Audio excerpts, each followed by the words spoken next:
Assalamualaikum warahmatullahi wabarakatuh. Kami dari kelompok 4 akan menayangkan video dari konsep difabel yang berjudul Membangun Masyarakat Inklusif Mengatasi Stigma dan Diskriminasi Terhadap Penyandang Difabel.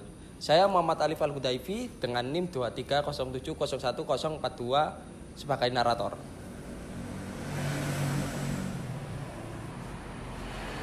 Saya Natasmatul Maulidia dengan NIM 230701040 sebagai fasilitator. Saya Fungki Nirwana dengan NIM 230701039 sebagai penyandang difabel.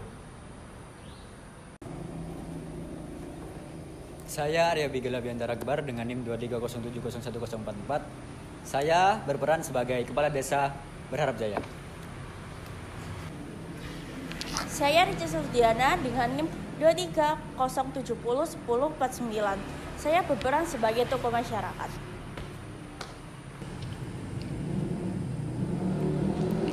Assalamualaikum warahmatullahi wabarakatuh. Selamat pagi teman-teman. Selamat datang di video edukasi psikologi komunitas. Sebelumnya perkenalkan, nama saya Muhammad Alif Al-Hudaifi dengan NIM 230701042 dari Psikologi B Pagi. Hari ini kami akan membahas isu penting dalam masyarakat kita, tantangan yang dihadapi penyandang difabel dan bagaimana psikologi komunitas berperan dalam menciptakan lingkungan yang lebih inklusif. Menurut data Kementerian Sosial Republik Indonesia tahun 2022, terdapat sekitar 12,9 juta penyandang disabilitas di Indonesia. Namun, stigma diskriminasi masih menjadi barir utama dalam partisipasi mereka di masyarakat. Mari kita saksikan kasus yang terjadi di Desa Berharap Jaya. Silakan.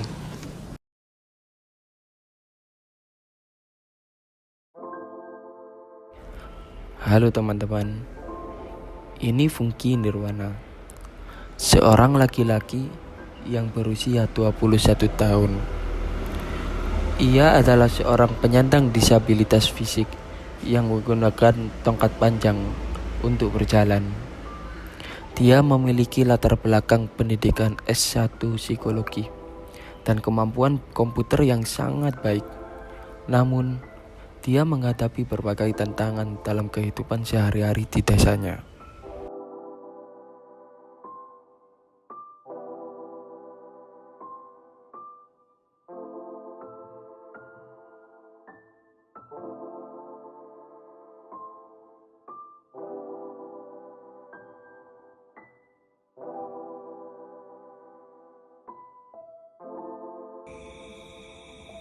Nama saya Fungki.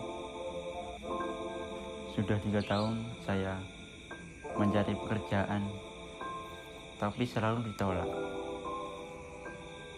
Bukan karena kemampuan saya kurang, tapi karena mereka melihat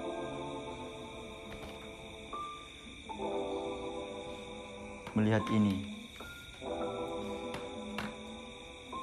yang bisa menyebabkan saya susah mendapatkan pekerjaan.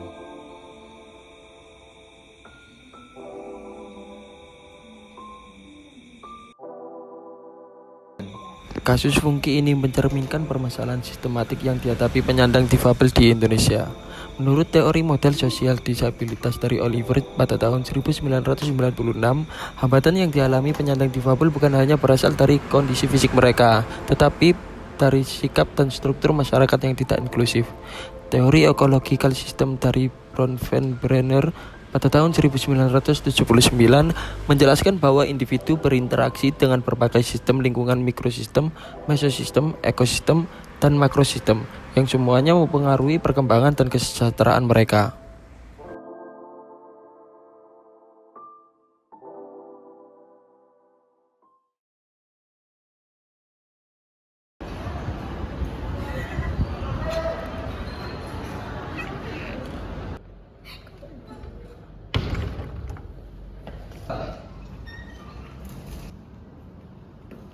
Selamat siang Pak Kades. Selamat siang, silakan.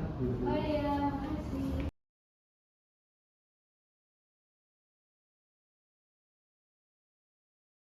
Saya Natasha Imatul Maulidia dari Psikologi Komunitas.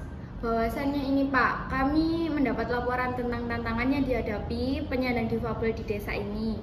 Nah, kami ingin berkolaborasi dengan pemerintahan desa untuk menciptakan program intervensi yang komprehensif Pak.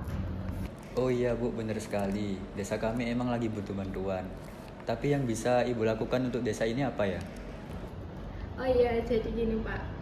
Bapaknya bisa menggunakan pendekatan community based rehabilitation yang dikembangkan oleh WHO, dikombinasikan dengan teori social learning dari Bandura dan kontak hipotesis dari Alport. Ini merupakan pendekatan berbasis bukti yang terbukti efektif mengurangi stigma dan meningkatkan inklusi sosial, Pak. Jadi bapaknya intervensi yang bisa lakukan itu ada bermacam-macam Pak.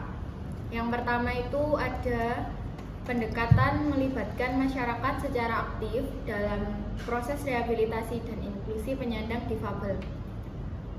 Nah, di sini tuh ada 5 komponen utama. Ada kesehatan, pendidikan, mata pencaharian, sosial, dan pemberdayaan. Yang kedua, teori ini tuh bisa menyatakan bahwa kontak positif antar kelompok dapat mengurangi prasangka dan stereotip dengan syarat status yang setara, tujuan bersama, kerjasama, dan dukungan otoritas. Yang ketiga, pembelajaran sosial terjadi melalui observasi, imitasi, dan modeling. Nah, kita itu bisa menggunakan role model untuk mengubah persepsi masyarakat gitu Pak. Dan yang keempat, pemberdayaan mencakup aspek individual, organisasional, dan komunitas untuk meningkatkan kontrol dan partisipasi dalam kehidupan sosial.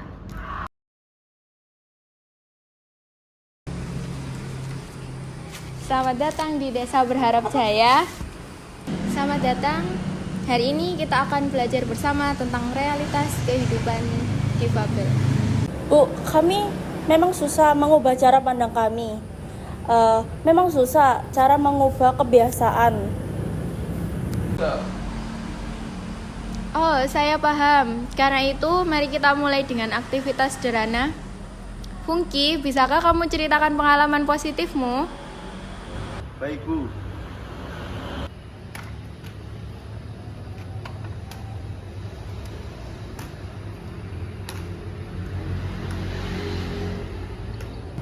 Baik, terima kasih. Saya ingin berbagi cerita mengenai pengalaman yang saya alami. Saya Fungki, saya bahkan dapat cepat mengoperasikan komputer dengan cepat, bahkan lebih cepat dari teman-teman kuliah saya. Bahkan saya juga pernah menang mengikuti lomba desain grafis antar provinsi. Namun, tongkat ini dapat menghalangi kreativitas saya.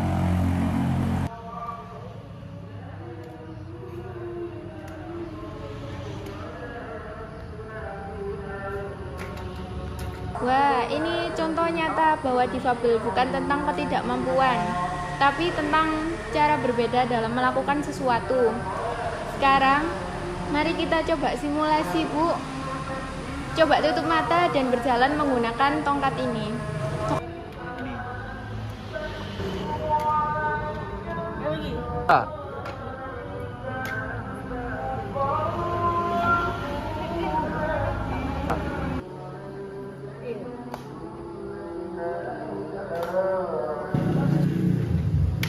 Astagfirullah, sulit sekali ya. Tapi ketika ada yang membantu mengarahkan jadi lebih mudah ya. Wow, ini sangat tepat. Menunjukkan bahwa dengan dukungan yang tepat, hambatan bisa diatasi.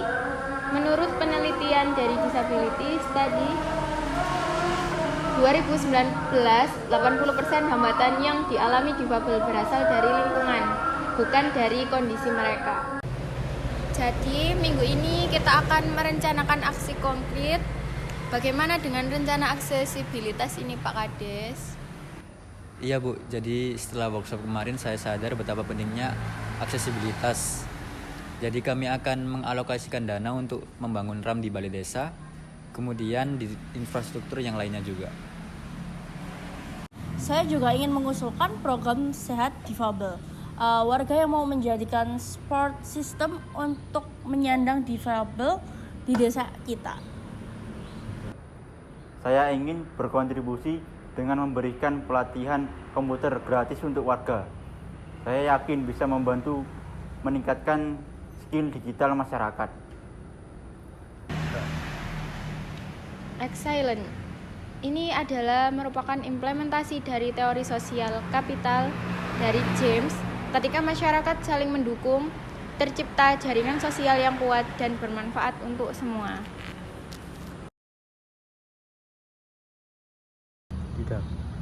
Alhamdulillah, sekarang sudah memiliki warung usaha internet. Dan desa ini RAM sudah dipasang dan warga sudah lebih terbuka. Beberapa warga bahwa jadi langganan les komputer saya. Alhamdulillah. While I recall the words you spoke to me, can't help but wish that I was there and where I'd love to be. Oh yeah. Dear God, the only thing I ask of you is to hold me when I'm not around, when I'm much too far away.